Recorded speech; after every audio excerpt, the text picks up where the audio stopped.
చంద్రబాబు నాయుడు గారి కుమారుడు లోకేష్ బాబు మీద నిందలేయడమే కాకుండా కార్పొరేషన్ ఎన్నికల టైంలో అతని మీద వాడినటువంటి భాష నాది. చంద్రబాబు నాయుడు గారు మాట్లాడించని ఒక పచ్చి అబద్ధం ఆడాడు ఈ మోసగాడు. ఇతని పేరు జయదేవ్, ఇతని పేరు పవిత్రమ్మ. వీళ్ళిద్దరూ నా కూతురు పిల్లలు. ఈమె భూమికా లక్ష్మి నా కొడుకు కూతురు. వీళ్ళ ముగ్గురి మీద ప్రమాణం చేసి చెప్తున్నా, వీళ్ళ ముగ్గురి మీద నా కుటుంబం మీద ప్రమాణం చేసి చెప్తున్నా, చంద్రబాబు నాయుడు గారు నాతో ఎప్పుడూ కూడా కేసినేని నాని మీద మాట్లాడమని ఎప్పుడూ చెప్పలేదు, చెప్పడు కూడా. ఇంకా ఒక విషయం, ఆ ప్రెస్ మీట్ పెట్టిన తర్వాత ఆయన ఫామ్ హౌస్ లో నేను కలిసినప్పుడు మీరు చాలా తప్పు చేశారని నన్ను మందలించాడు చంద్రబాబు గారు. వీళ్ళ మీద ప్రమాణం చేసి చెబుతున్నా, ఇది నిజం. నీకు దమ్ముంటే నువ్వు చంద్రబాబు నాయుడు గారు నాతో మాట్లాడిచ్చాడని నీ కూతుర్ని అమ్మవారి గుడి గారికి తీసుకొచ్చి ప్రమాణం చేస్తావా? నేను వీళ్ళ ముగ్గురిని నా కుటుంబ సభ్యుల్ని గుడి మీద తీసుకొచ్చి, ఎందుకంటే మేము అమ్మవారి పాదాల దగ్గర బతుకుతాం, అమ్మవారి గుడి మీద మేము వ్యాపారం చేశాం, ప్రతి ఒక్కరు తెలుసు, మేము ప్రమాణం చేసి చెప్తున్నాం. నీ రాజకీయ మనుగడ కోసం నువ్వు జగన్మోహన్ రెడ్డి కాలు పట్టుకొని లోపలికి వెళ్లి చంద్రబాబు గారి మీద లోకేష్ బాబు మీద ఇష్టం వచ్చినట్టు మాట్లాడతావా? నాతో చంద్రబాబు గారు మాట్లాడిచ్చాడని అబద్ధం ఆడతావా? నా వెనకాతల ఫోటో చూడండి ఒక్కసారి మేము పొద్దున్న లేస్తే చంద్రబాబు గారిని దేవుళ్ళ కొలుస్తాం మేము, నేను గాని మా ఫ్యామిలీ గాని. మీ అందరికీ తెలుసు ఇది నా ఇల్లు, కింద ఆఫీసు. ఇవాళ ఇంట్లో ఎందుకు పెట్టామంటే ఈ ప్రెస్ మీట్ నైతిక విలువల గురించి మాట్లాడడానికి. నేను ఒక బీసీని, నాకు ఎమ్మెల్సీ ఇచ్చాడు చంద్రబాబు గారు. నాకు అందుకే ఆ రోజు నుంచి ఈ రోజు వరకు దైవంతో సమానం. నీకు 2 సార్లు పార్లమెంట్ సభ్యుడిస్తే ఏంటి, నువ్వేదో పెద్ద లావుగా ఉన్నావు, బండగా ఉన్నాను కాబట్టికే నువ్వు రెండోసారి గెలిచాను అనుకుంటున్నావా? జయదేవ్ గెలిచాడుగా, జయదేవ్ మాట్లాడితే రామ్మోహన్ నాయుడు గెలిచాడుగా, రామ్మోహన్ నాయుడు మాట్లాడవే నీకొక్కడికే ఒళ్ళు బలిసి ఆ రోజు బట్టి గెలిచిన మరుక్షణం నుంచి చంద్రబాబు నాయుడు గారి మీద, తెలుగుదేశం పార్టీ మీద, మా మీద నువ్వు అనేక రకాల మాటలు మాట్లాడితే మేము నోరు మూసుకొని కూర్చున్నాం. ఎందుకో తెలుసా?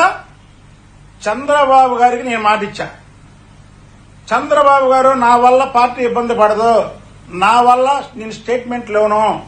ఆ రోజు కార్పొరేషన్ టైంలో మాట్లాడడం కరెక్ట్ కాదు అని మీడియా ముందు కూడా అనేక సార్లు నేను చెప్పా, చంద్రబాబు గారికి కూడా చెప్పా.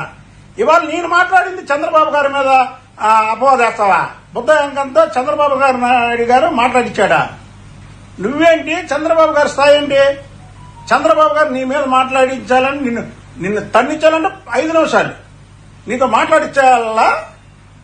చంద్రబాబు గారు బుద్ధ వెంకన్నా నువ్వు మాట్లాడయ్యా అని ఫోన్ చేసి నాకు చెప్తాడా చంద్రబాబు గారు? నువ్వు విజయసాయి రెడ్డి నువ్వు ఎప్పటి నుంచి ఉన్నాయి నీ లింకులు? ట్విట్టర్ అకౌంట్ వెంకన్న దగ్గర లేదు, వెంకన్న పెట్టడం మీ మీద అని నువ్వు ఎన్నిసార్లు విజయసాయి రెడ్డికి చెప్పలా? విజయసాయి రెడ్డి ఎంతమందికి చెప్పలేదు కేసీఆర్ నాని చెప్పాడని? నేనే పెడతా. నాకు పెట్టడం రాకపోతే నా పిఏలు ఉండరా?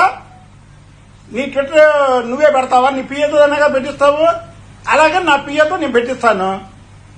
నువ్వు వైసీపీ కోవర్టువి. ఇప్పుడు నువ్వు క్లియర్ గా అర్థమైపోయింది.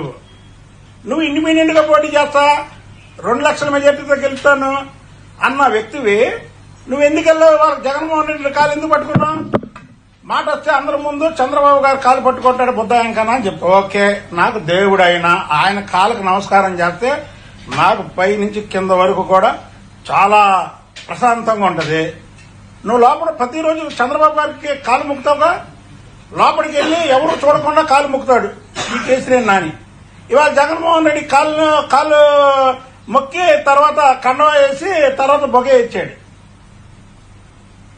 లోకేష్ బాబు పక్కన అన్ని యంత్రాంగాలు ఉపయోగపడితే అన్ని ఇచ్చేస్తే లోకేష్ బాబు ఓడిపోయాడంట. ఇతనికి డబ్బులు ఇవ్వకుండా ఇతని ఆస్తులు ఖర్చు పెట్టాడంట. నువ్వు అప్పులు ఉన్న వాళ్ళకు ముందు అప్పులు ఇచ్చేయి. ఇదిగో తమ చట్ట అప్పుడే అయిపోలేదు కదా. క్యారెక్టర్లెస్ ఫెలో కేసినేని నాని, నీ చెట్ట. ఎందుకంటే నిన్నటి వరకు పార్టీలో ఉండి ఏదో వాగుతున్నావు కాబట్టి మా బాస్కి ఇచ్చిన మాట గురించి మేము మాట్లాడలా. నీ చెట్ట ఇదిగో ఇక్కడ ఉంది. నువ్వేంటో అనుకుంటున్నావు. ఎక్కడి నుంచి ఉంది నీ సినిమా? అంటే అన్నదమ్ముల మధ్య చంద్రబాబు నాయుడు గారు గొడవలు పెడతాడా? కేసినేని చిన్నికి, కేసినేని నానికి 1999 నుంచి గొడవలు ఉన్నాయి. ఇది ఆటోనగర్ పోలీస్ స్టేషన్ లో ఎఫ్ఐఆర్లు నమోదయ్యి ఉన్నాయి.